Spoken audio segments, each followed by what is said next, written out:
Guys Varalakshmi వ్రతం అనేది 8వ తేదీ ఆగస్టు నెల 2025 శుక్రవారం నాడు వచ్చిందనమాట. ఇది వరలక్ష్మి పూజ అనేది ఎందుకంటారు, దీనికి ఒక చిన్న చరిత్ర అయితే ఉంటుందన్నమాట. అదైతే మనం తెలుసుకుందాం ఇప్పుడు. ఒకరోజు కైలాస పర్వతమున పరమశివుడు తన సింహాసనముపై కూర్చొని ఉండగా పార్వతీదేవి ఆయనని సమీపించిందనమాట. ఇలా అడుగుతుంది, దేవలోకంలో స్త్రీలు వ్రతం చేస్తే సౌభాగ్యంలో సుఖ సంతోషాలు కలిగి ఉంటారు, అలాంటి వ్రతం ఉందా అని అడుగుతుంది.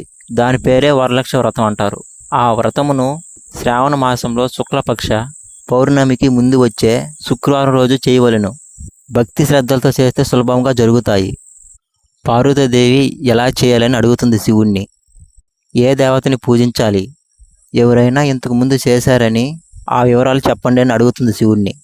అప్పుడు మహాశివుడు పార్వతీదేవిని చూసి, ఓ కాత్రాయని, వరలక్ష్మి వ్రత విశేషాలు చెప్తాను, శ్రద్ధగా విను అని చెప్తాడు. ఇలా చెప్పడం ప్రారంభిస్తాడు. ఓ పార్వతి, పూర్వకాలంలో మగధ దేశంలో కుండినమని ఒక పట్టణం ఉంది. ఆ పట్టణం నిండా బంగారు ప్రకారము గల బంగారు గోడలు గల ఇల్లులైతే ఉన్నాయని చెప్తాడు. ఆ పట్టణంలో బ్రాహ్మణ కులం గల ఒక స్త్రీ ఉన్నది. ఆమె ప్రత్యక్ష దైవంగా భావించింది. తెల్లవారుజాముని లేచి స్నానం చేసి పతి దేవుణ్ణి పూలతో కొలిచి ఆ తరువాత అత్తమామలకు అనేక అవసరమైన సేవలు చేసి ఇంటి పనులు ఓర్పుతో నేర్పుతూ చేసుకుంటూ ఉండేది. అందరితో ప్రేమగా మితంగా మాట్లాడుతూ ఉండేది. గయ్యాలి కాకుండా ఎంత అనకముగా ఉన్నా ఆ మహా ప్రతివర్తన చూసి ఆ మహాలక్ష్మి మీద ఆమెకి అనుగ్రహం కలిగిందనమాట. ఒకరోజు ఆ మహావిల్లాలకి కలలో ప్రత్యక్షమై మహాలక్ష్మి ఇలా చెబుతుంది, ఓ చారుమతి, నేను వరలక్ష్మి దేవిని. నువ్వు చేసే పూజలను చూసి నాకు నీ మీద అనుగ్రహం కలిగి ప్రత్యక్షమయ్యాను. శ్రావణ మాసంలో శుక్లపక్ష పౌర్ణమికి ముందు వచ్చే శుక్రవారం రోజు నువ్వు నన్ను భక్తి శ్రద్ధలతో పూజించినట్లయితే నీకు కోరిన వరాలు ఇస్తానని చెప్పింది.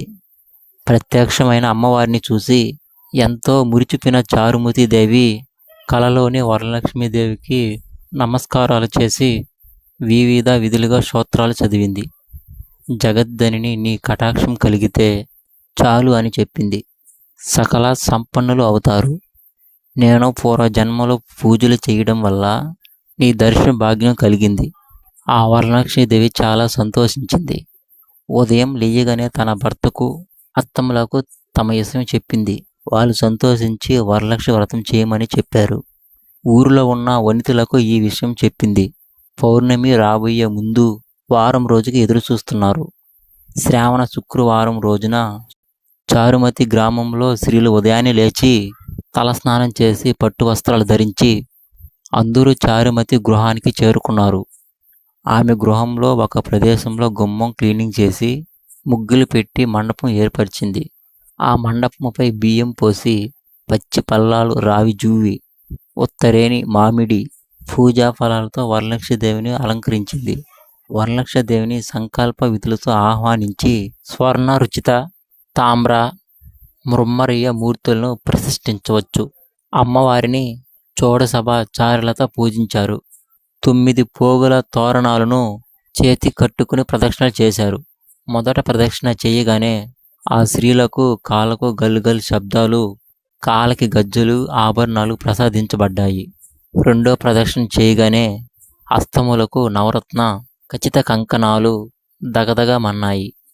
మూడవ ప్రదక్షిణ చేయగానే అందరూ శరణ బురణ బోసతలు అయ్యారు.